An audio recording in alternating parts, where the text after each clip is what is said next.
السلام علیکم ورحمۃ اللہ وبرکاتہ. اعوذ باللہ من الشیطان الرجیم.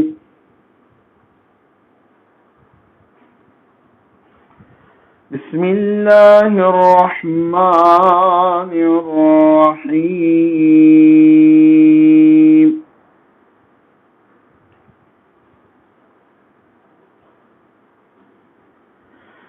ربنا ما خلقت هذا باطلا سبحانك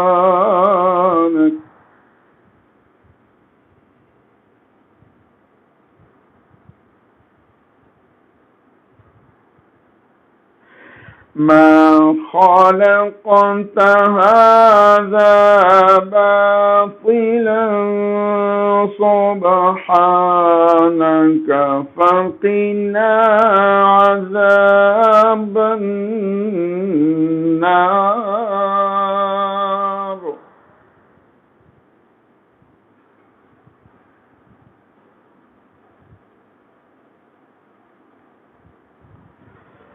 ربنا ما خلقت هذا باطلا سبحانك فقنا عذاب النار.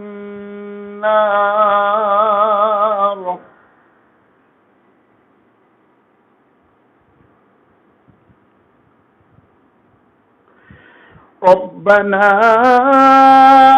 إنك من تدخل النار فقد أخزيته وما للظالمين من أنصار.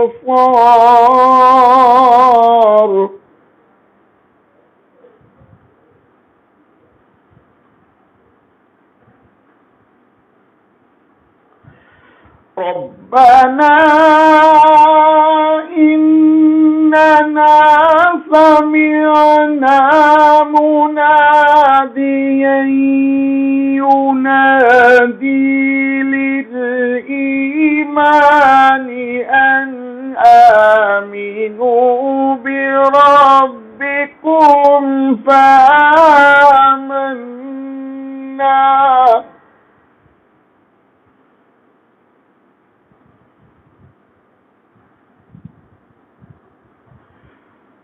ربنا فاغفر لنا ذنوبنا وكفر عنا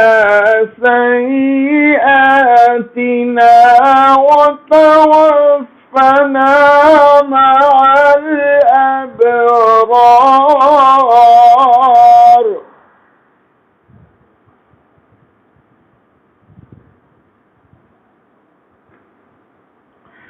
ربنا وآتنا ما وعدتنا على رسلك ولا تخزنا يوم القيامة إنك لا تخلف الميعاد. صدق الله العظيم.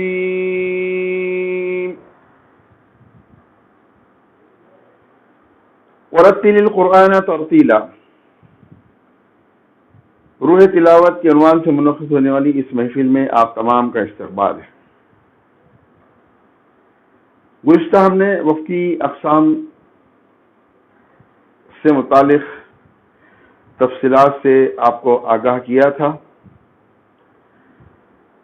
اسی سلسلے میں وقف کے دو اور طریقے ہیں جس کو جاننا ضروری ہے.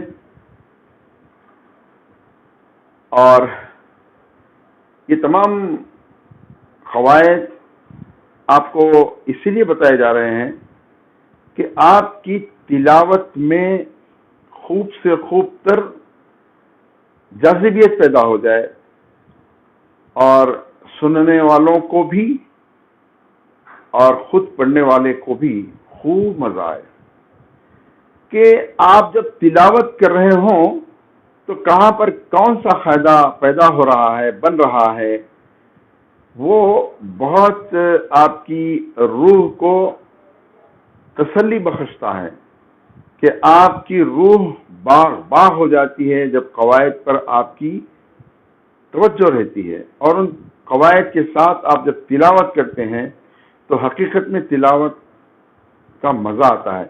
اسی لیے ہم نے اس تجوید کی ریکارڈنگ کا عنوان روح تلاوت دیا ہے کہ بھئی تلاوت کی روح ہے تجوید۔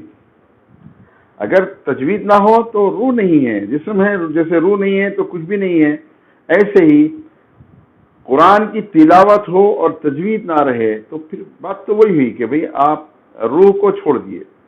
تو اصل روح جو ہے تلاوت کی وہ ہے تجوید، ہے نا۔ یوں بھی ہم جب قرآن مجید کی تلاوت کی کلاسز لیتے ہیں، بہت سے لڑکے آتے ہیں، لڑکیوں کی بھی کلاسز ہوتی ہے ہر پیر کو ہمارے پاس شالی بنڈے پر، فجر کے بعد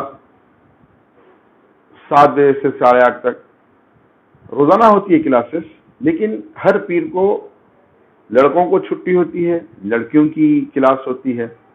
تو ماشاءاللہ سے مختلف شہر کے مختلف علاقوں سے بچیاں بھی آتی ہیں، خواتین بھی آتی ہیں، اور ہم ان سے کہتے ہیں کہ وہی لوگ ہمارے پاس آئیں جن کو قرآن پڑھنے آتا ہے۔ اب جن کو قرآن ہی پڑھنے نہیں آتا اس تجوید سے ان کا کیا تعلق؟ تو اس لیے قرآن پہلے سیکھیے اور پھر ہمارے پاس آئیے۔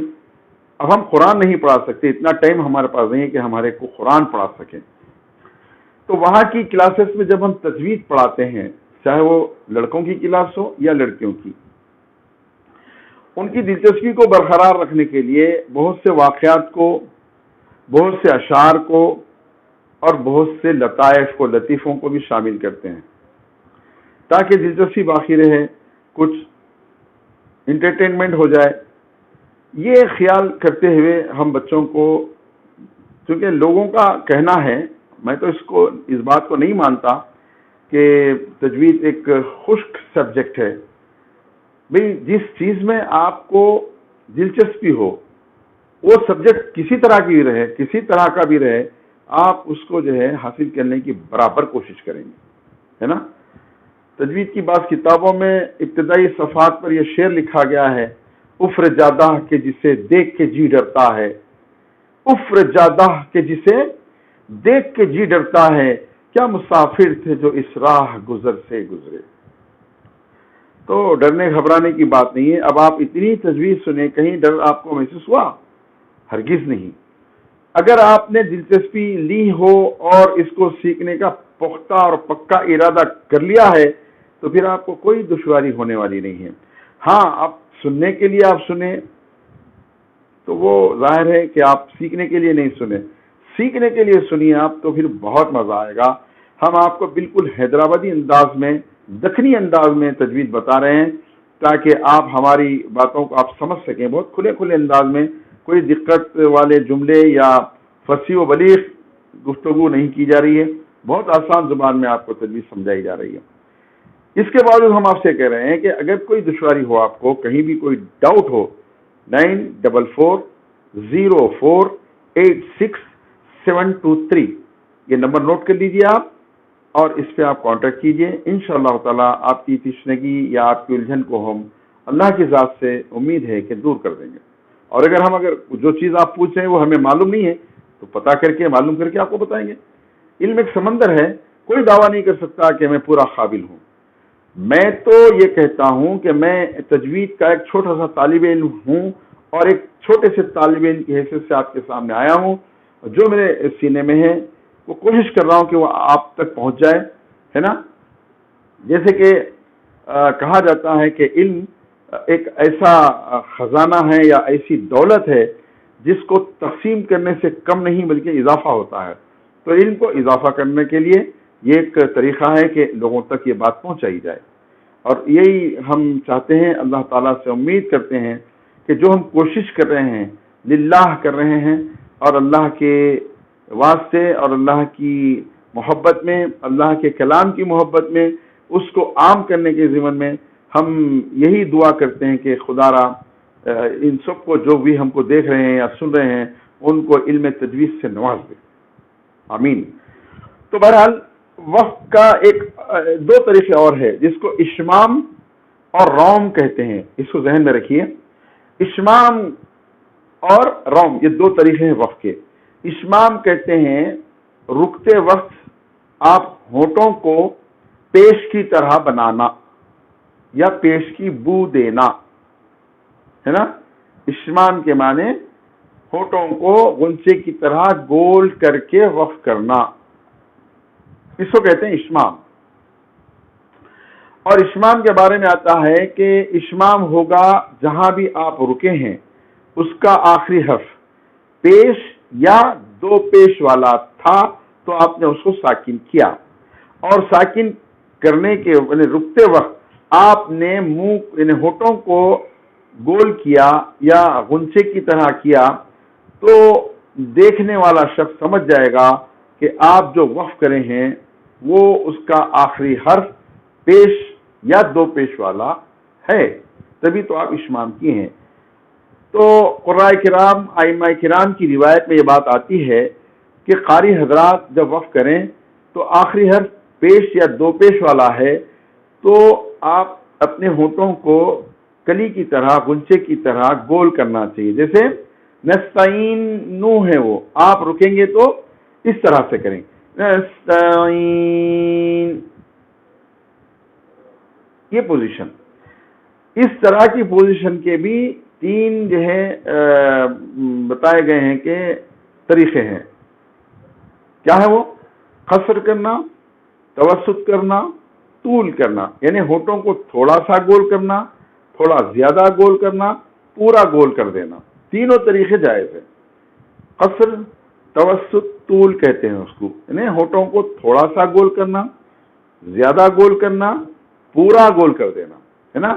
نستعین، نستعین، نستعین، اس طرح سے، ٹھیک ہے۔ اس کو کہتے ہیں اشمام۔ اور جہاں اشمام نہیں ہوگا تو سمجھنا چاہیے کہ وہ یا تو زبر والا حرف ہے یا زیر والا حرف ہے یا دو زیر والا حرف ہے، پیش اور دو پیش والا حرف پر ہی اشمام ہوگا، ٹھیک ہے۔ دوسرا طریقہ ہے وقف کا روم۔ روم کہتے ہیں جو حرکت آخری حرف کی ہے، جہاں آپ رکے ہیں اس کو پیش دو پیش ہیں یا زیر دو زیر ہیں تو زیر یا پیش کی ہلکی سی حرکت ادا کر دینا، تھوڑا سا اس کی حرکت کو جنبش دینا، پورا حرکت ادا نہیں کرنا، پورا بولے تو پھر آپ ظاہر ہے پہ حرکت ہی ادا ہو جائے گی، ہلکی سی حرکت کا کچھ حصہ ادا کرنا، ٹھیک ہے۔ جیسے نستعین پہ اگر آپ وقف کریں تو وہاں پہ روم بھی ہوگا کیونکہ پیش والا حرف ہے، روم ہوگا پیش دو پیش والے حرف پر، زیر اور دو زیر والے حرف پر، ٹھیک ہے۔ رحیمی ہے، رحیم، یہ دیکھیے آپ رحیم پہ آ کے اگر رک گئے تو ہونٹ مل گئے تھے آپ کے، پھر ہلکا سا کھول دیے فوری طور پر تو وہ ہو جائے گا روم، ٹھیک ہے۔ تو ہلکی سی آواز، ہلکی سی حرکت ادا کر دینا، اس کو کہتے ہیں روم۔ روم پیش دو پیش زیر دو زیر پر ہوگا، ظاہر روم زبر دو زبر پہ نہیں ہوگا، نہ اشمام ہوگا نہ روم ہوگا زبر دو زبر والے حرف پر وقف کریں آپ کو۔ اشمام صرف پیش دو پیش والے حرف پر ہوگا اور روم زیر دو زیر والے حرف پر ہوگا۔ اس طرح سے اشمام میں چار وجوہات جائز ہیں، بتایا میں، معاف کون سی اشمام میں تین وجوہات جائز ہیں، قصر، توسط، طول۔ ہونٹوں کو تھوڑا سا گول کرنا، کچھ زیادہ گول کرنا، بہت زیادہ گول کر دینا، یہ تینوں وجوہات جائز ہیں، ٹھیک ہے۔ اور روم میں قصر ہے صرف، توسط اور طول نہیں ہے۔ آپ توسط طول کرنے جائیں گے تو پوری حرکت ادا ہو جائے گی. ہلکی سی حرکت ادا کرنا ہے روم میں. روم زیر دو زیر پیش دو پیش پر ہوگا. اب نستعین پر وقف کریں گے تو 4 وجوہات ہو گئی، 3 اشمام کی اور 1 روم کی. ٹھیک ہے. اور ایک بات آپ کو بتا دوں، نستعین پر مد عارض بھی ہو رہا ہے، کیونکہ شرط مد نستعین میں یا ساکن ہے، سبب مد رکنے کی وجہ سے سکون جزم آ رہا ہے. تو وہاں پہ جہاں کہیں بھی ہم رکتے ہیں اس طرح کے مقامات پر تو وہاں پہ مد کا فائدہ بھی ہوتا ہے. مد میں یہ بات بھی ہے کہ مد عارض جہاں بھی ہو رہا ہے، مد عارض میں بھی 3 وجوہات جائز ہیں. 3 وجہوں سے آپ مد عارض کر سکتے ہیں. کم کھینچنا، کچھ زیادہ کھینچنا، بہت زیادہ کھینچنا، ہے نا. نستعین یہ کم کھینچیے آپ، نستعین یہ زیادہ کھینچیے آپ، اور زیادہ نستعین یہ زیادہ ہوگا. یہ تینوں جائز ہے، کم کھینچنا، زیادہ کھینچنا، بہت زیادہ کھینچنا، ہے نا. یعنی 2 الف کے برابر کھینچنا، 2.5 الف کے برابر کھینچنا، یا 3 الف کے برابر بھی آپ کھینچ سکتے ہیں. ٹھیک ہے. تو نستعین پر وقف کریں گے تو مد عارض کی 3 وجوہات ہوں گی، اور اشمام کی بھی 3 وجوہات، اور روم کی 1 وجہ. اس طرح سے جملہ وجوہات نستعین پر کرنے کی کتنی ہوئی؟ 7 ہوگی. 7 وجہ سے آپ وقف کر سکتے ہیں اگر نستعین پر وقف کریں تو. لیکن یہ بات ذہن میں رکھیے کہ ایک وقت میں 7 وجوہات کو کوئی بھی استعمال نہیں کر سکتا. کسی ایک وجہ سے ہی کر سکیں گے آپ، ہے نا، یا 2 وجوہات سے کر سکتے ہیں آپ. تو 1 یا 2 وجوہات کا استعمال کر سکتے ہیں. اور اس بات کی قید بھی نہیں ہے کہ آپ 7 کے 7 وجوہات سے جو ہے وقف کریں، ایسا بھی نہیں ہے. اور پھر اشمام و روم وقف کا ایک طریقہ ہے، اور میں آپ کو بتا دیا. لیکن کرنا لازم نہیں ہے کہ آپ اشمام کریں یا روم کریں، ایسا کرنا لازم نہیں ہے. قاعدہ ہے جب آپ کی طبیعت چاہے، آپ اس کو آزمانا چاہیں کہ میں اشمام کر سکتا ہوں یا نہیں، میں اس پہ پوری طرح سے اتر سکتا ہوں یا نہیں، یا روم کا معاملہ ہے کہ روم میں بھی میں مکمل طور پہ روم کر سکتا ہوں یا نہیں. اس طرح سے اگر آپ کوشش کے طور پر اشمام و روم کا استعمال کرتے ہیں تو بہت اچھی بات ہے. بس حضرات کا خیال ہے کہ روم، اگر کوئی اندھا آدمی آپ کے سامنے بیٹھا ہوا ہے تو آپ کی روم والی حرکت جو ہلکی سی ادا ہو رہی ہے، اس آواز کو سن کر وہ سمجھ جائے گا. حالانکہ وہ اندھا ہے، آواز سن سکتا ہے، بہرا نہیں ہے، وہ اندھا ہے، تو وہ آواز سن کے سمجھ جائے گا کہ آپ نے یہاں روم کیا ہے. اسی طرح سے اشمام کے بارے میں آتا ہے کہ بہرا آدمی جو سن تو نہیں سکتا لیکن آپ کے ہونٹوں کی کیفیت کو دیکھ سکتا ہے، وہ دیکھ لے گا کہ آپ ہونٹ جو ہے گول کرے ہیں تو سمجھ جائے گا کہ آپ نے اشمام کیا ہے. بس کتابوں والوں نے مثال کے طور پہ آپ کو سمجھانے کے لیے یہ مثالیں دی ہیں. لیکن آپ یہ مت سمجھیے کہ یہ اندھوں اور بہروں کا فائدہ ہے. اچھوں کا ہی ہے فائدہ، اندھے اور بہروں کا نہیں ہے. قرآن کی تلاوت کرنے والوں کا ہے. ہمارے بزرگان دین نے، بزرگان اسلام نے، ائمہ کرام نے بڑی محنتوں اور مشقتوں کے ذریعے سے ہم تک دین پہنچایا ہے، علم پہنچایا ہے. اس کی حفاظت کرنا ہماری ذمہ داری ہے. تو اس ذمہ داری کو پورا کرنے کی خاطر میں نے اشمام و روم بھی آپ کو بتا دیا. مجھے یقین ہے کہ آپ انشاءاللہ تعالی اس کو پوری توجہ کے ساتھ سنتے ہوئے اس پر عمل کریں گے اور ان قاعدوں کو اپنی تلاوت میں انشاءاللہ تعالی جاری بھی کریں گے. چونکہ وقت ختم ہو رہا ہے، انشاءاللہ ہماری پھر ملاقات ہوگی. وآخر دعوانا ان الحمد للہ رب العالمین.